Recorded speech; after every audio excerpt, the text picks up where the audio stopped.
Today on The Express, good things come to those who fish. She is a veteran, I tell you. That guy's stuck.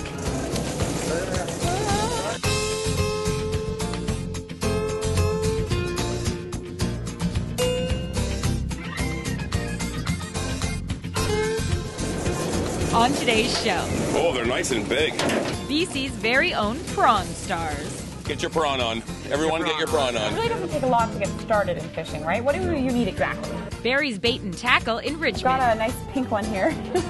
The city, the streams, the trees, everything, we're all here and connected. Burnaby's Spirit of the Fish Festival. I think it's really important for all of us to take a moment and look around at the things around us and appreciate them. That's great. In fact, you can just do what you just did there. Fly fishing on the Capilano River. Now you're thinking about it and it's not working. See that and more local expression. Get out, spend some time with your family. That's what really matters. Welcome to The Express. I'm Johanna Ward. It's BC Spot Prawn season, and we're on the water with the boys from Organic Ocean. But up first on The Express, it's a big fish story out of Richmond. Now, the Barry family has been helping people go fishing for almost 4 decades, a business that started when they had too many worms left over after a fishing trip.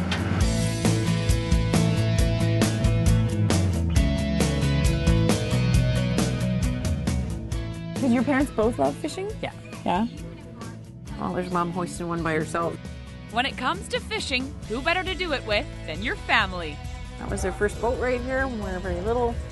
And catch some fish, too. Yeah. Just ask Mike and Michelle Barry. The brother and sister can't even remember when they first started fishing with their parents, Ivan and Marilyn.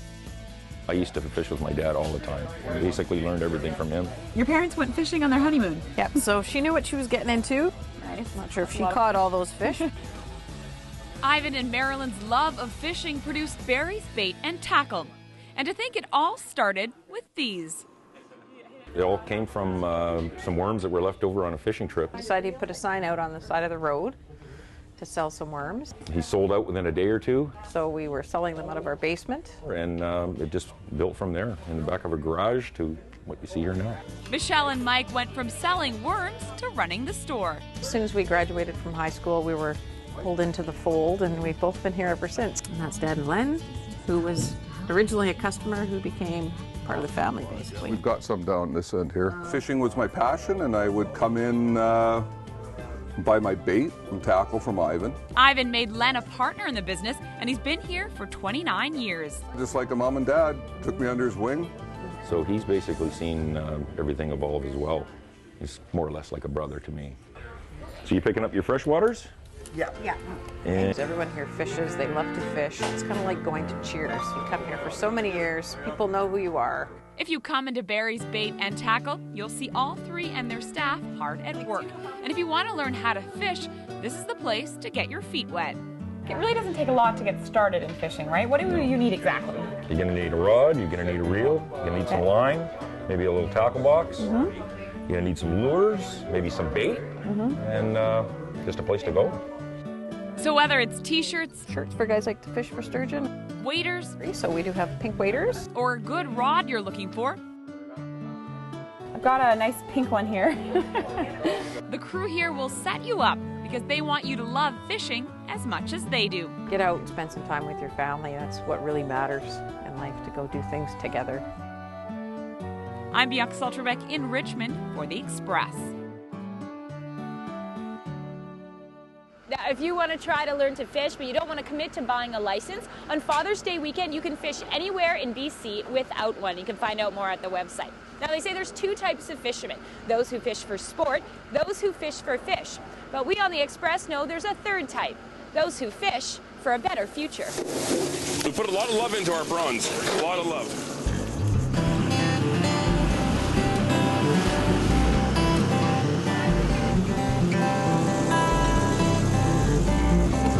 And more prawns. The Spot Prawn, new on the scene in the last 5 years, has really become the foodie event, I think, of the spring. It's a rite of spring now. We set the traps anywhere between 300 and 500 feet, where the water is nice and clean, glacier fed from the island over there. They sit in the water for 24 hours, and as you saw this morning, we bring them up. Oh, they're nice and big. Look at that. Nice. She is a veteran, I tell you. That guy's stuck.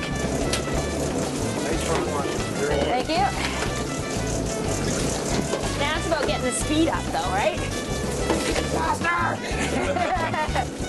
Yeah. They seem like nice guys. Whoa, look at the size of that one. Whoa. He's giant. Granddaddy. We don't start fishing until the prawns have spawned their eggs in the wintertime. We start and we harvest them because it's about 2 months after they lay their eggs, they die. Okay. So that's a very clean fishery. We wait until the eggs are gone and then we harvest them. So this one here is about a 3-year-old. This one here is probably about a 1-year-old, the small one. How old's this one? Older by the day. Older by the day. The oldest prawn here. So he's gonna go back in. Okay. Ready? Woo! New light. One more chance, guys. But right now we're getting them ready because they've been out of the water for a few minutes. We're gonna give them a nice good rinsing and get them into our live hatch. And basically they'll be living in a condition in the hatch like they live in the ocean. This is really fun. I can't imagine doing this all day, every day. 50 traps times 6 strings. Wow. We see what happens in the rest of the world with the way people fish and the abuse of the oceans. And, Steve and I always say, we'll never win the war against sustainability, but we'll win battles. But we can do our little part to things, and knowing that we're part of the culture and spreading the word of how to keep our oceans alive, it's a little victory for us every day.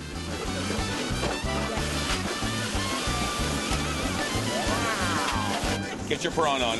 Everyone get your prawn on. Get it on, baby. 55 more days. 10 more prawns.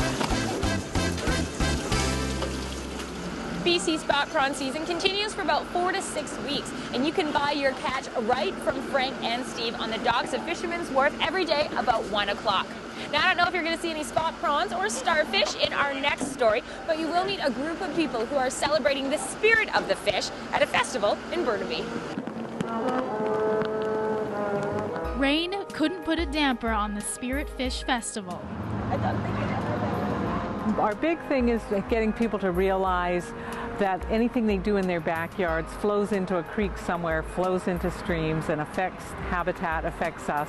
And we particularly like Still Creek behind us because, well, it flows all the way through Vancouver and then through Burnaby, then New West, and then into the Fraser River. The setting for the festival was a little unusual. Located under the Kensington Overpass, it was meant to fuse urban and natural environments together. The setting is interesting because I think it sort of takes away the graffiti aspects to what you find normally under bridges, under underpasses. I've seen this creek a million times. I bike this route a lot, and I've never actually really thought about the significance of it here. So I think it's really important for all of us to take a moment and look around at the things around us and appreciate them.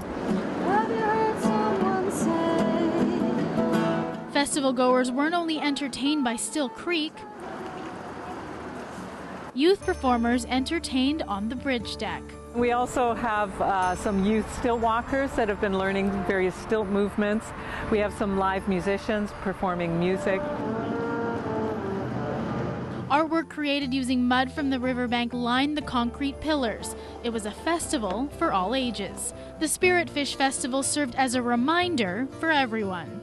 Really, really important that we remember that this is here and this is a really important part of a natural ecosystem, and we remember to be aware of it, and our actions can affect it. It reminds us that the city, the streams, the trees, everything, we're all here and connected. In Burnaby, I'm Melanie Pineda for The Express.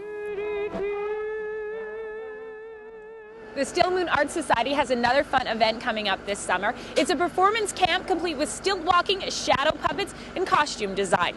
Now you're watching The Express, and we have more from the waters of the West Coast coming up. After the break, the season's most sustainable seafood. Wow!